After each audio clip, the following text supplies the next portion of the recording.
All right, we're live. Thanks those that are joining. If you're watching the replay, welcome as well. I'm really excited for today's live. This is the first time I've had more than one person on, so this will be fun to have a really good discussion. And I probably don't have to do most of the talking, so that's why I'm looking forward to this. So before I introduce who's on, so today we're going to talk about technology and the role it's going to play in the future and how it's really there to serve businesses and help businesses. And obviously with what's going on, a lot of companies had to implement technology to go virtual. And so that's why we have Cory Vaughn here with Delta Dental. And he'll be a great asset to be able to take it from the business owner side to know how technology has really played a role with Delta Dental. We have David Moore from Idaho Technology Council, and we're glad to have you, David. And I'm excited I've recently been getting back into the community. I live in Boise, Idaho, and it was really cool to connect with Idaho Technology Council and Jay Larson, who's there, and David, who's there, and just getting to connect with and plug in with people in the community again. And then Cameron Watson is the president of the Centr, the company that I had founded, and he has that technology brain as well. And so for me today, since I'm in a group of a bunch of technologists, I am going to be the referee to make sure that they keep speaking in human and not getting too technical. So that is my role. Maybe I'll be a facilitator and moderator as well. But so with that said, do you guys all want to just kind of take a just brief intro on your background and maybe why you're excited to be here? David, you want to start it off? Yeah, definitely. So my background really is more about people, working with professional development and such. But I'm still a bit of a technologist because that's the way I was born, a geek. I was a little kid behind the TV hooking up the new Nintendo. Well, it also helped that I was the only one that would fit. But that's kind of how I grew into things, putting together my own computer. And Cory and I chat about this whenever we talk. I love it because what are you working on? Are you playing with PHP, messing around in React, Angular, whatever it is? So it's just fun. That's why I love working with the Idaho Tech Council. I get to work with people, and I get to work with the tech a bit too. That's great.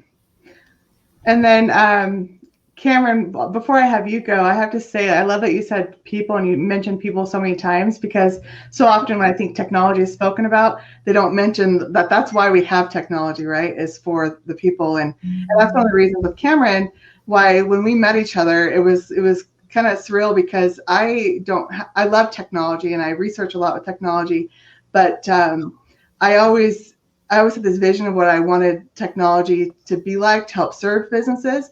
And then when I met Cameron, it was really crazy. Like our visions aligned. And so he's been able to take what we do and even do even more than that. And so Cameron, you want to give a little background on yourself? Sure. I got my start in human services. I was in HR, was kind of a trainer of sorts.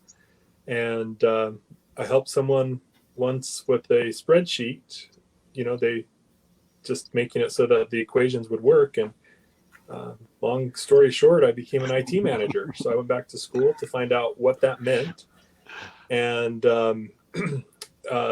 fell in love with the idea that technology can amplify and magnify. So if there are problems that exist in a process or people, technology will just make that issue larger. But if you have a good process and good people, applying technology will make it even better. And so the way I approach technology is that it's there to serve. I am not an early adopter of things because they're cool, although, man, am I a fan of learning about them. I wait until they become beneficial. And then for things that are long-term goals, I go with the approach of what's going to be, where do we need to act tomorrow in order to be viable in 5 years? And so a lot of the technology decisions that we're making here at the Centr have to do with the long-term plans and getting into fun things like AI and just neural networks and a bunch of fun things in that arena, even though today we're limited in how we utilize that technology. That's great. And then Cory, I was looking at your LinkedIn because David thought you'd be a great asset for this conversation because of being in the business world and in the thick of it and getting employees set up on technology and all of that. But I noticed on your LinkedIn that it said your degree said HR and IT, and it was really similar to Cameron's background, because Cameron had a lot in HR and IT, and I'm like, that is the perfect synergy. So maybe give a little story on that when you explain Yeah. give a little background on yourself. I was thinking about that exact thing when I heard when Cameron was talking there. That's funny. That's how I started. I went into college thinking human resources, particularly training. That's where I was interested in, developing people, developing teams, management kind of stuff. And I don't even remember what prompted me to take a technology class, but as soon as I did, it was game over. And I'm like, okay, if I continue on this track to get a tech degree, how long is that going to take me? Found out it was easier just to continue on the path, get that HR degree. But every chance I got, every elective, anything I could do to add technology into there, that's the path I went. And as soon as I came out of college, I went right into tech. In fact, even before I graduated. So that's definitely the passion. That's nested deep inside here. But something else Cameron said really resonated with me as well. I mean, I think talking about amplifying and magnifying good business process. Started out my career more on the consulting side, and one of our mantras was always, don't expect technology to fix broken process. You got to get the process right. You got to make sure that that's sound, and once you do, technology added to that, it becomes very powerful. And that's really always been the inspiration for me. I mean, my whole background's been technology, and it's been on the business analyst side, kind of some project management in there, and I've just always maintained a bit of a consultant hat, and it's always been for that. I've always had such an interest in figuring out how to leverage technology, how to apply technology to do exactly like Cameron said, to amplify business process, create strategic advantage, increase efficiencies beyond what anybody thought was possible. Those are just really motivating things to me. I love that. So with just a little journey, just to give you a little journey on the Centr and where I landed with technology. So in the early days when we were small enough, we were really people driven, right? We kept all the process and all we had some technology, but a lot of it was done manually, and it could be done that way when you're small. And then it didn't mean I didn't love technology. I always just thought I couldn't afford it, right? But I realized now I probably spent way more by not having technology than the other way around. And then it got to where I realized as we started to grow that we didn't have enough process and documentation. And so then I started to bring in process engineers and started to document a lot of things. And then it got to a point where we grew even further, and we're like, okay, we could either hire 100 people or we could start implementing technology to do this. And so then, and that happened to be like right when I met Cameron, which was perfect timing. And so now we have a full tech and development team in-house too. And it's so cool to see that meld of people, process, technology to serve. And to me, the balance of all of those serves the human experience. So yeah. So I love that. Well said. So Cory, what are some of the things, with COVID-19, everything that's going on, like what has Delta Dental been doing? Well, so at Delta, we're pretty mindful about culture. So we took it pretty serious. As soon as we determined that we needed to react, companies were starting to react. We really jumped on it. Took a pretty proactive approach just to make sure we were caring for employees. As I mentioned, we're being Delta Dental, we're in insurance. It's a HIPAA world, very PHI heavy. We got to be really careful from a security standpoint. So, that was the real check and balance was how fast can we get people working from home on a full-time basis while still being mindful of our responsibility to protect PHI, protect our customers' data, our patients' data. So it was good. I mean, it's, we'd had a lot of the infrastructure already in place. And so it was just a matter of working out some of those processes, some of the controls, making sure from a cybersecurity perspective that we had all the boxes checked. And overall, we were able to react quite quickly. I think it did a lot for our culture to show our employees that we were listening and that we cared. And so overall, I think it's been a really good experience. And like I said, we still got probably 80+% of our staff working remotely, and it's working well. Not that it's necessarily the long-term permanent arrangement, but it's been successful. Good. Yeah, I noticed you're still home. So do you find that they want to come back, or where do you think the divide is? It's a little bit mixed. We had some folks that once they went home, they immediately started saying, "Wait a minute, I'd rather be back in the office. Can I go?" And we had to balance some of those requests. And now we've had other people that it took a little while. I mean, it's definitely an adjustment to kind of get used to Zoom meetings and more emails and things like that. But yeah, we got several people that are kind of like, "Hey, I kind of like this. Can I just kind of keep doing this? Is that all right?" And we got to balance that as well and figure out exactly how to address that going forward. So. Yeah, that's great. I love that David's dog just hopped over him, because like that for so many years, like I had like this stigma that I had to like, I've gotten over it. So now when my kids walk behind me, I'm like, hey, it's like not a big deal. But now everybody else is on board. For me, I had to personally get over that stigma of it's okay if things aren't just perfect behind me. So. Yeah, that's right. Yeah. My biggest concern is the keyboard, though, because that's been an issue before. That's a big dog, and he obviously thinks he's a lap dog. That was actually a cat. That was a cat. It looked like a lab. Like, seriously. It's a big cat. Yeah. Big cat, yeah. No, that's great. All right. So what else do you guys see as, why is technology important for business in general? Like, and then we'll go into like where we think technology is going in the future. Maybe we can take a different slant on that and say technology is not important to business, and talk about the reasons why that's true, just to add contrast to the other side. Technology. I love Cameron's mind, because he always goes, that's good. I'm going to roll with it, Cameron. I'm going to have you take the lead. So one of the things I believe is that technology in and of itself is worthless, has no value at all. Whether it's the fax machine or the cell phone, if it's not used to create value or simplify, then it has no, that utility of the technology. While it might be cool, graphene is a great example of it.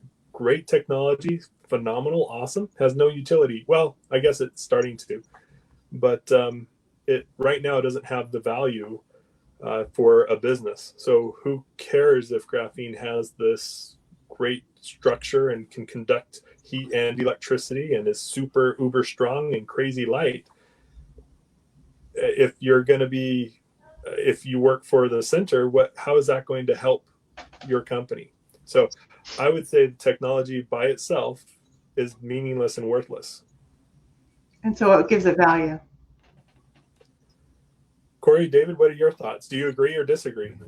I see where you're coming from on this, because you talked earlier about the processes, both Cameron and Mia both, and I think for the business, unless you're selling a product, a lot of times it's a process, or it's your process of creating the product, or it's always the processes, and the technology, whether, like you mentioned, the fax machine or cell phone or whatever it is just a way to complete those processes that are required to do whatever product or service you're providing.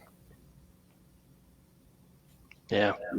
I bet if we racked our brain, we could probably come up with some example of technology that can work by itself and be successful without people or without process. But it certainly doesn't come to top of mind for me. I mean, you got to have all three, right? And they all make each other better, by themselves, right? Each is less. What's the saying, right?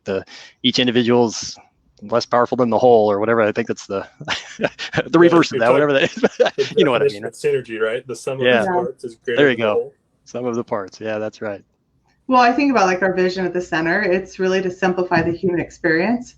Everything we've done, every service we do, every technology we implement, it's always taken from that point of view.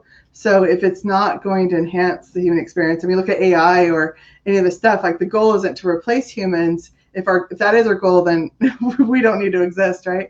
So I hope it's really to enhance the human experience and improve it. So I agree. Yeah.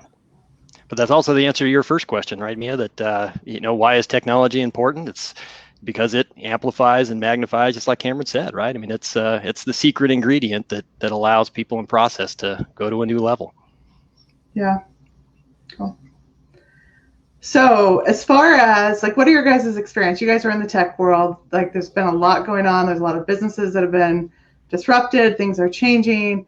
they're probably like, okay, technology is the last thing on my mind right now, like except for maybe Zoom and VPNs and those kind of things. There's maybe a few on the list that they're like, okay, that obviously matters, but maybe like I guess even process. I was going to say, process now, if you're virtual, has to be done. So what do you think are some of the things that are shaking up and are getting businesses to think differently?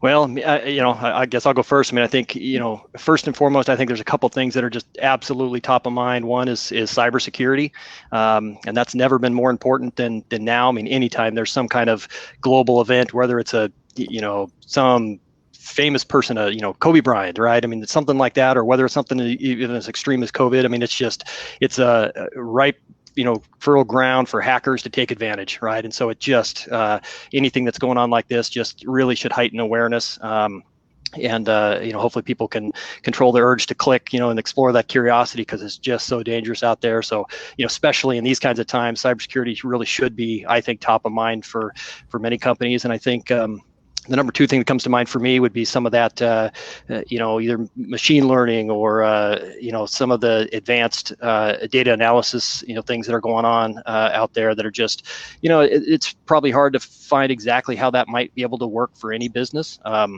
But pretty soon, I don't think it's too far off that'll become a bit more mainstream. And small companies that maybe today can't even fathom trying to embrace machine learning or artificial intelligence will find themselves using it, and perhaps in ways they didn't even realize. So it's I think as much as companies can be kind of forward thinking about that and think about how could that really help their business go to the next level. I mean, I think it's just a matter of time before it becomes a bit more mainstream than it is now.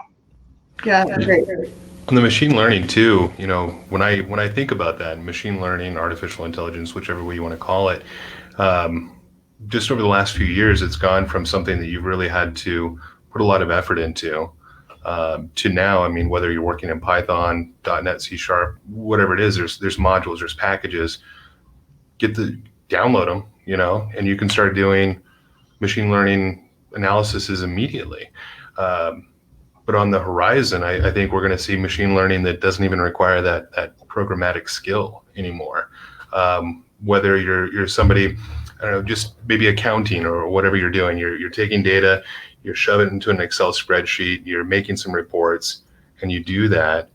I think in the future, we're going to see you do that for a week, and all of a sudden it's like, hey, do you want me to go ahead and make this report for you? Click yes. And then it's done. Yeah. So for those that are listening that are like, what is machine learning and AI? Like, I think most people have heard the word, but maybe if they're especially a small business, are like, that doesn't apply to me. So Cameron, I'm going to have you answer, because I know we're doing a lot in getting the framework ready for AI and machine learning that is going to impact the small business owner. So Cameron, you want to answer on that part of the AI machine learning? Sure. So most likely people are using AI right now and they don't realize it, because it's become transparent to them. And really that's where that kind of separates the geeks from humans. A geek wants to know what's going on in the background, and typical humans just want stuff to work. And right now we're seeing a revolution with artificial intelligence, machine learning, the ability for things to incrementally improve themselves without a person having to tell it, this is how you improve. That, especially the last quarter of last year, it was kind of shocking as they started to apply machine learning with some quantum computing and seeing what that's going to look like. And sure, right now, 4 bits or 4 qubits is what they have, but you get into a meaningful size of data and you apply artificial intelligence to that. And what's quantum computing in 1 to 2 sentences? Oh, sorry. I'm the referee, remember? Okay. Yeah. Okay. So with computers, you traditionally, not speaking historically, but modern times, you have ones and zeros. With quantum computers, you can have a 1, a 0, neither, or both. And another way to put it is it's never sure, but it's fairly certain as far as the answers that it gets. And just to give you an idea, if you had the ability to crack complex things, you can ask a quantum computer to consider it. And I'm trying to use human terms, forgive me if I'm not making sense geek wise, but you can ask it to consider what would be the most likely outcome. And it can come up with that extraordinarily quickly in very, very narrow guidelines. It's able to say, here's the most likely outcome. And as it gets close to one, as it gets close to being true as opposed to false, the degree of credibility that answer has is exponential. It's logarithmic. It just really goes much faster. So now that where a computer might take 7 years of processing time to accomplish the same thing in that narrow window, a quantum computer could do it in milliseconds and come up with, this is the most likely outcome. The computer, by the way, wouldn't say this is most likely outcome. It would say, this is my precision up to this point. And so you still have the same variability, but the traditional computers with ones and zeros will be much more precise and know where it is in relationship to absolute, where the quantum computer is going to be a little bit fuzzier, at least for now. How did I do, David and Cory? Did I get too many principles wrong there? Sounded good to me. Yeah, I'm not too up on the quantum. I know it's definitely presents a huge opportunity just when you start dealing with multiple options other than just true or false, on the data. Yeah. Well, and I think about, here's a real life experience. I just did voice to text on my phone. This isn't quantum computing, but this is like machine learning.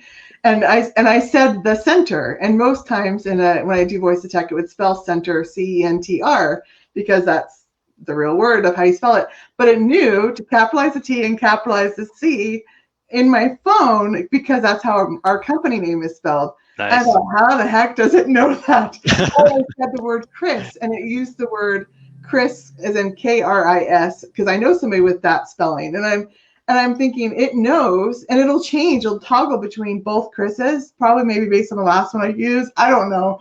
But I just know my phone is learning me. That's pretty slick. Great example. I think it'll be the future too as we go forward. It won't be a matter of technologists trying to implement solutions like that. It'll be like your phone. It'll be whether you're, maybe you're working on some marketing stuff, for example, and just a little tooltip that'll say, hey, this is what you should be doing. This is what you should be trying, as opposed to actively taking the data and put it in and say, let's see what we get out of it. That rings true to you and I, Cameron, huh? That's what we talk a lot about that, because a lot of what we do is take a lot of content from businesses and we repurpose it for marketing or for employee engagement or a lot of different things. So we're very content heavy with what we have.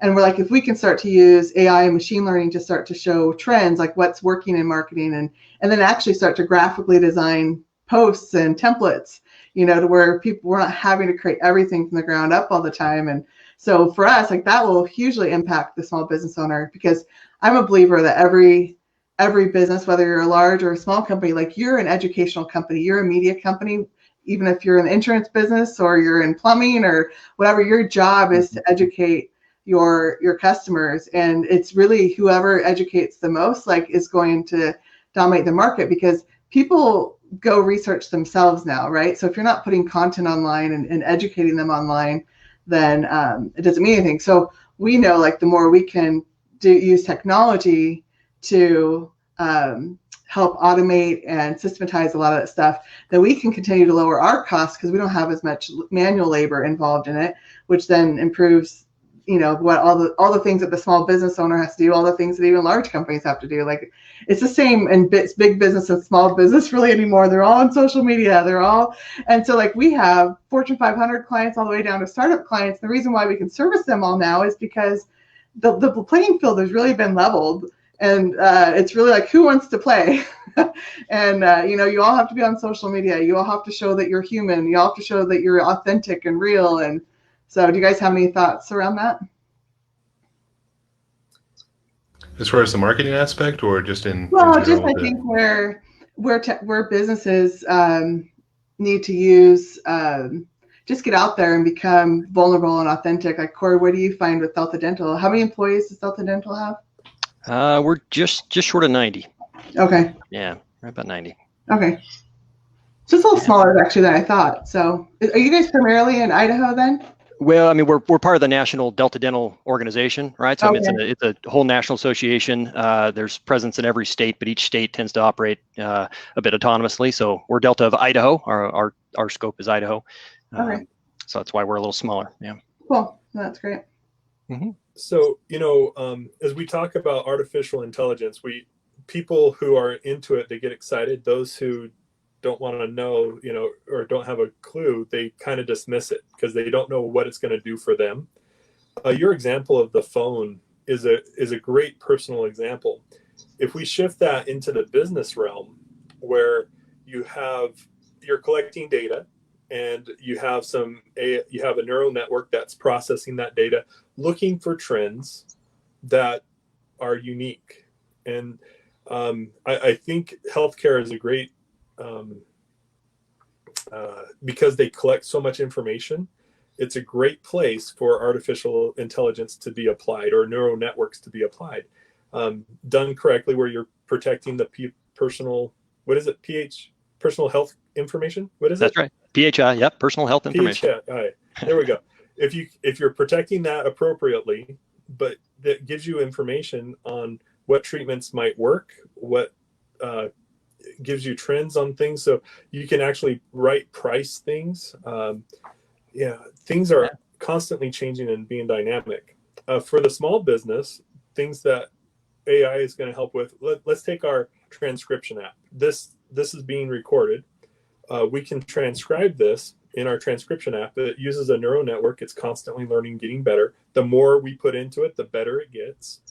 And it transcribes it. And if we were to say, Cory, can you get that done next week? Not right now, but shortly, it will create a task for Cory that has whatever that was scheduled to be completed next week, and can actually send out a reminder and get it ready to go. And then summarize the meeting with the action items and who's going to be doing them and the due dates, just from casual conversation. And the missing piece is that feedback loop. And what's odd is that feedback loop is also missing from human processes. People rarely go back to see how well they did. So anyway, I love how AI, artificial intelligence, neural networks, how it's really built upon the same principles of what a human process would be. And you have to have the same things involved. You have to have data, you have to experiment, you have to be willing to change. That's right. Well, I think a lot of, most folks can probably, wrap their mind around learning from history, right? They do business for years. They've got tons of data. I mean, we're a great example of that at Delta. We're sitting on tons of information from previous claims in previous years, right? So how could we, it's one thing to go back and look at that and analyze it, slice it, 6 ways from Sunday to figure out what can we learn from that? How might we change our practices, our policies, our plans, and all of that, right? But, now imagine a machine doing that for us, where it looks at historical data and it now predicts, what behavior is going to be like in the future, right? And that's really the difference. Is it's a lot of companies may not even be to the point where they're really harnessing their data enough. I know we felt like we were in that situation a few years ago. We're sitting there thinking, we're sitting on this just gold mine of data here. What can we learn from it? And we're starting to do that, right? We're starting to learn and develop programs that identify patients that are high risk, and we can roll out special programs for those folks and give them additional benefits and things like that they need for their health. But if we can imagine now, applying this idea that hey, it can predict when people are going to need to return, or how at what frequency somebody's going to have a bigger issue in their mouth that they're going to need major work done, and if we can prevent that from ever happening, right? I mean, that's just that much better. So that's why it can be tough to even figure out how can I even apply machine learning. I mean, where does it apply in my business? And sometimes it helps to just think about, well, what do you think you could learn from that pile of data that you're sitting on? Because now the robots can take over and take it to a whole new level. And I love that idea of robots taking over on the things I don't want to do. That's right. My wife, we've been married 22 years, and for the first few years, I couldn't figure out why she was upset that I wanted to pay someone else to clean the toilets. And when I would clean it, I still didn't get credit because I didn't do it with a great attitude. Well, turns out she wanted me to, view it as helpful to her. Finally, she does understand my brain doesn't work that way. I'll do my duty the way I'm supposed to, whether I'm enjoying it or not. I get fulfillment out of completing tasks, whether they're comfortable or not. What's fun, though, is the idea of having, instead of me having to do my duty where I'm like, well, I don't get very much fulfillment here, having it be, I don't have to do those things anymore. I can do those things that I'm more passionate about, the human interaction, the interface between people and technology, the discovery of impacts on decisions I've made. I would love that, as opposed to filling out a report that's the same every time, like David's example. I want it to be, do you want me to run the report? And then eventually I just want it to run the report without me clicking yes. I just want it to be like, oh yeah, I know him. He wants this to go. Yeah. Cameron, you said that most people don't like to look back. And I think, I don't know if it's human nature or what. I think we're just like on to the next thing. We're back in the whirlwind and we're looking ahead. And so I think you're right. That's a huge place that technology plays a role, is one, reminding that it can look back for us, or like you said, trigger us to be like, here's your report, look at it. And we don't have to do all the thinking and every little thing. Because even if we are the ones that end up looking at the report from a manual process, even if the report shows up in my inbox or my Slack channel or whatever, like that takes the less brainwaves for me to do that.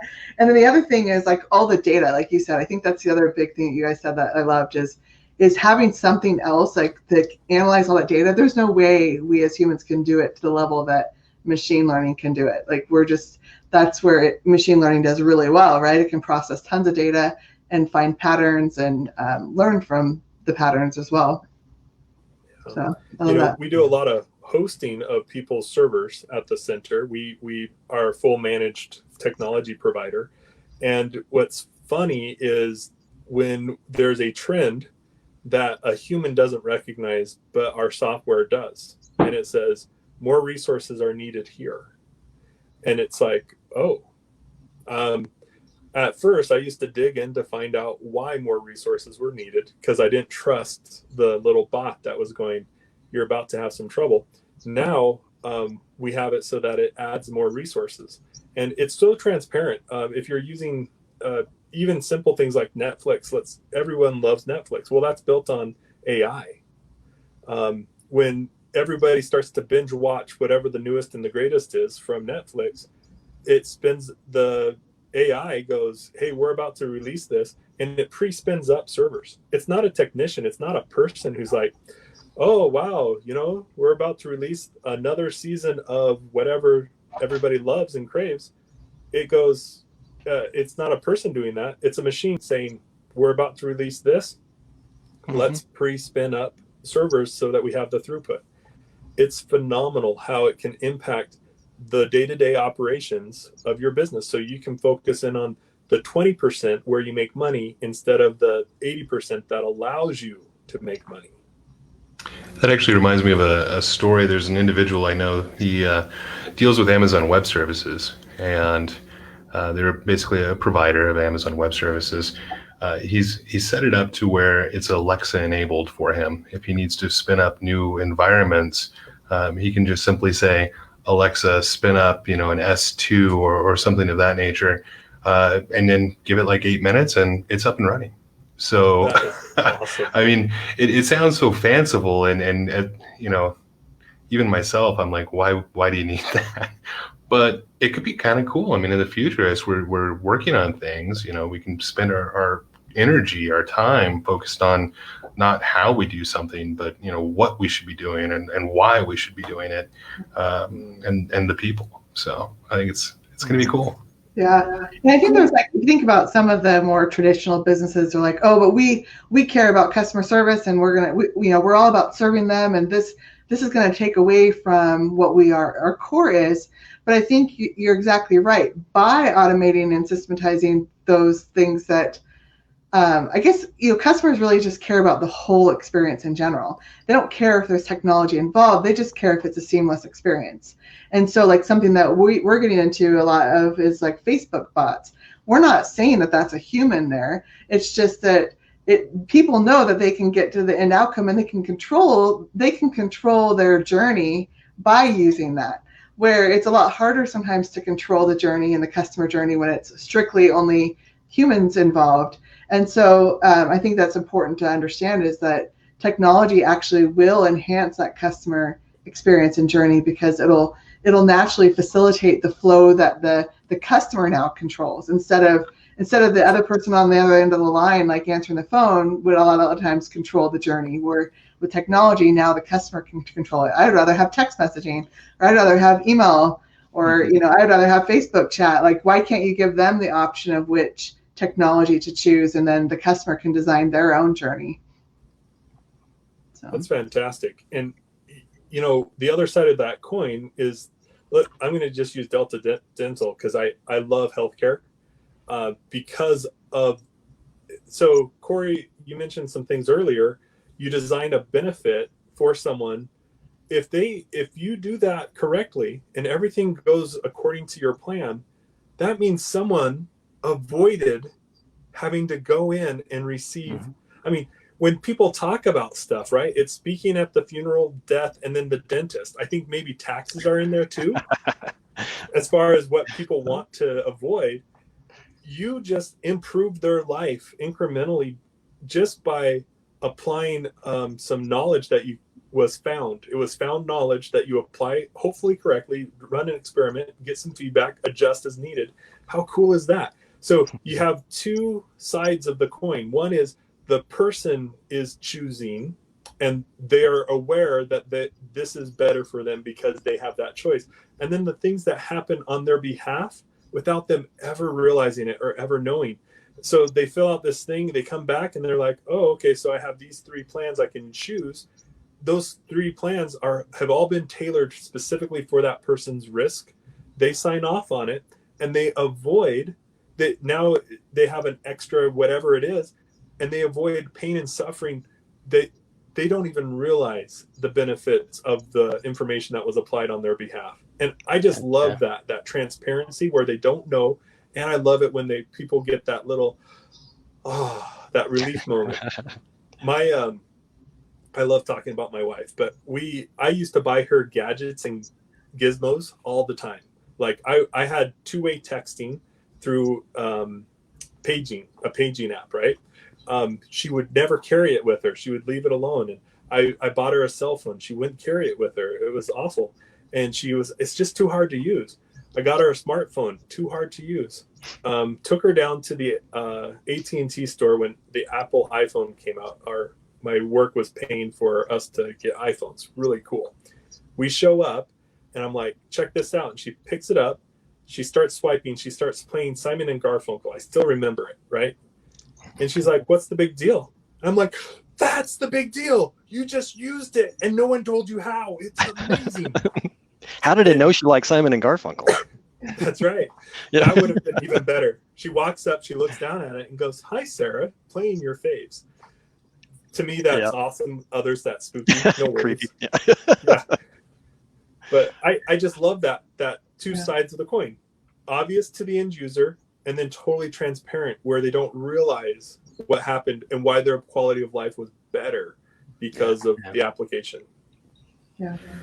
That really brings to mind too, and we can circle back to, I'm sorry, but just the idea of user experience and what that looks like has been a really big topic. And I believe like more and more companies are being more and more involved. A lot more money is being put into it. It's not necessarily enough to say what you can do, but how are your users, your customers interacting with whatever you're doing, whether it's like, the insurance you mentioned, that's a great user experience. How are you providing that though? How seamless is it? Like you're mentioning. Yeah. Well, I mean, it's certainly right. I mean, we all hear about journey mapping, probably at one point or another, and that's kind of what it's all about, right? I mean, it's understanding that customer experience. What do they want? When do they want it? And how to best deliver it so it's seamless. I mean, it's pretty crazy to think about, perhaps all those different phones that all can pretty much do the same things, and somebody will pick up. And maybe in most cases it's an iPhone. In other cases, maybe it's something else, and it just connects with them. It works for them, and they just love it, and it's intuitive, and they can't imagine life without it from that point forward, right? And so, some things just seem to hit it on the head and just nail it, and it just and those are the ones that just take off, right? And so it can be pretty crazy. But I think if as companies, we all need to be thinking about that. We need to be thinking about what is going to resonate, with customers. What do they what do they want to hear, right? And Cameron, to your point, right? I mean, going to the dentist is not people's favorite things, and then some people see it as a whatever, and just a necessity. They got to have it. They know they need it, and that kind of thing, and they may not consider all the implications of that. And so you kind of touched on some of the mission of Delta is that we have to figure out how to get people to buy into that notion that dental benefits help them take care of their mouth, which can have huge repercussions, whether it's there's even been studies connecting oral health to overall health and things like that, right, that are hard to understand from the outset, and sometimes you don't even know what may have been prevented by going in for some regular cleanings or whatever. So and we're okay with that. We're okay with not necessarily being able to to say that for sure and just know that, right? I mean, this is, we believe this, and there's some science behind it, and we're trying to prove it every day. And so whatever that user experience is, whatever the product is, it's just important that I think it's customer focused, right? And it's if you maintain that proper focus, it really helps point you, I think, in the right direction. It's a good North Star. Yeah, just like it's customer focused, I'll also add that it's employee focused and strategic partner focused. And I'm a big proponent in like all of those being in balance. And, you think about employees and just having gone virtual, right? Technology allows you to collaborate more.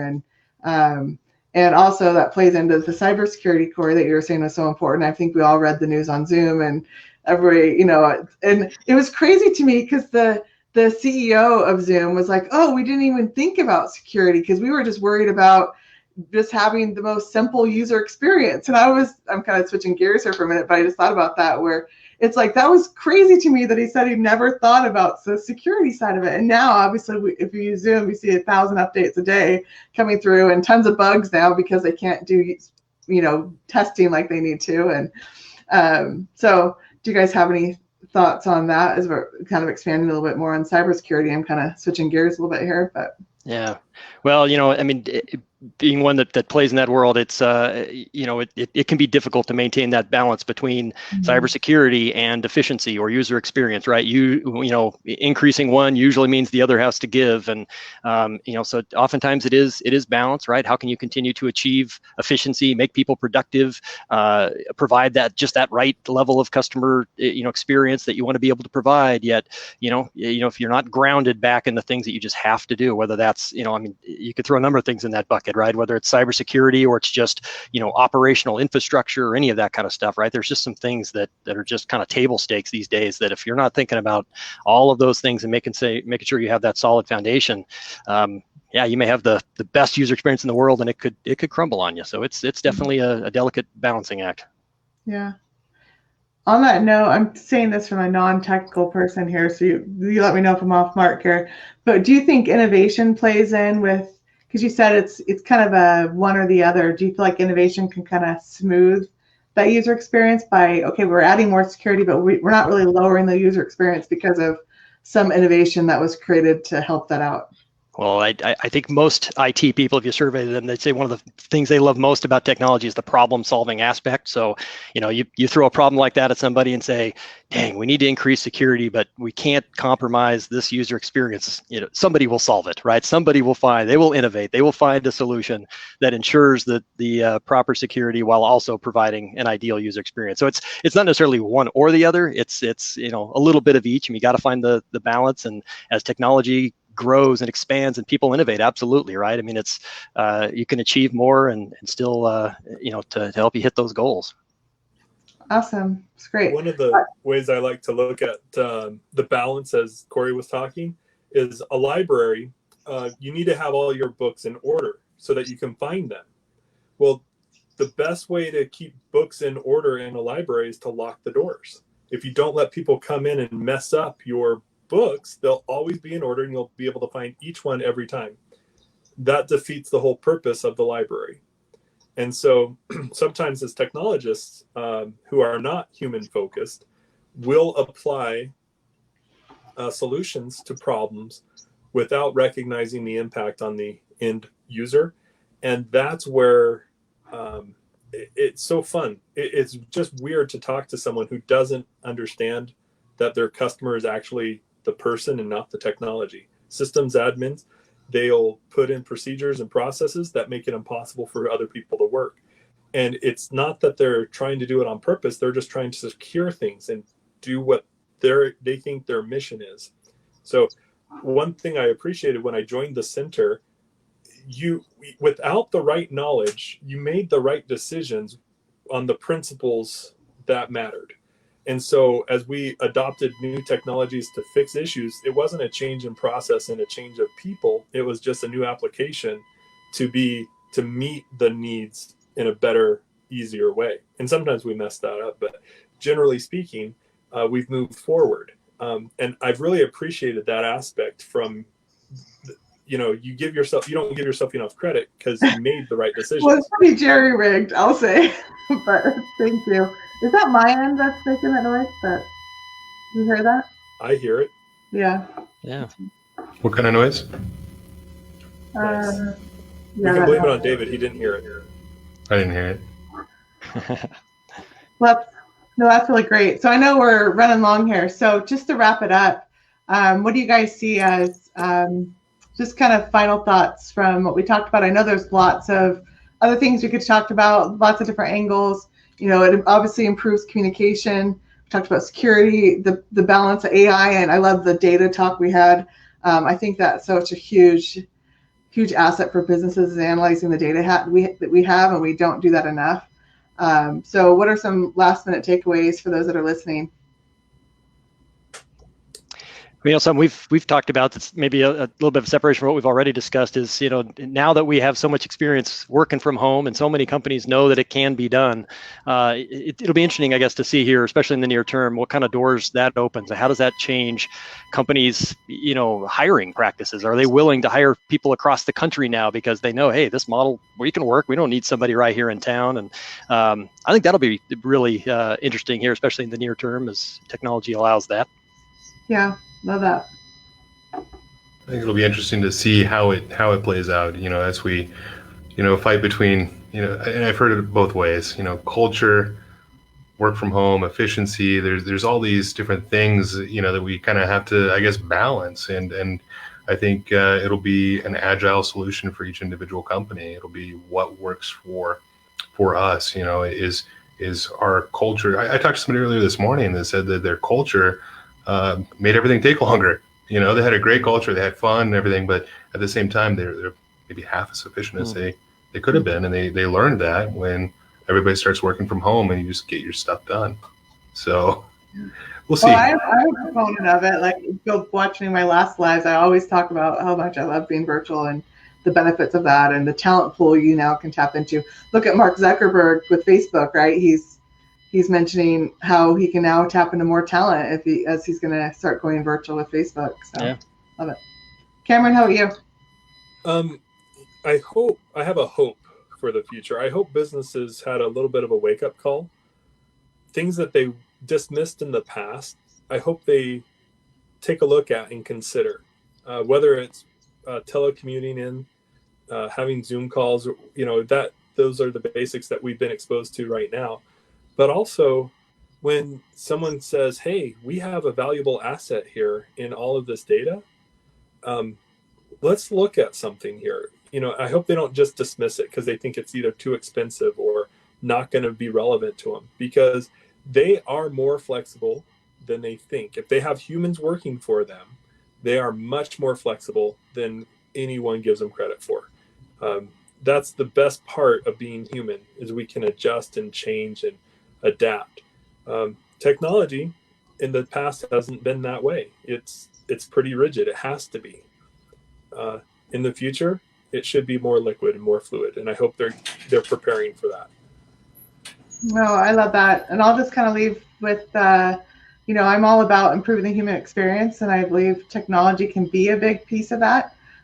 It isn't a replacement for, it's an enhancement of, and I think let's embrace that. Like, I think this is like you said, a great time to shift our thought process and realize that we can enhance the human experience through virtual technologies and better security through being virtual and all the things that we talked about, plus a lot more that we could have covered. So Cameron, David, Cory, this was great. I appreciate you taking your time out of your Thursday to do this.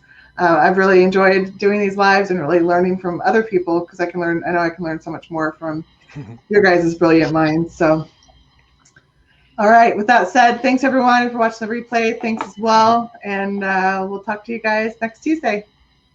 Bye. All right. Thanks. Yep. Thank you.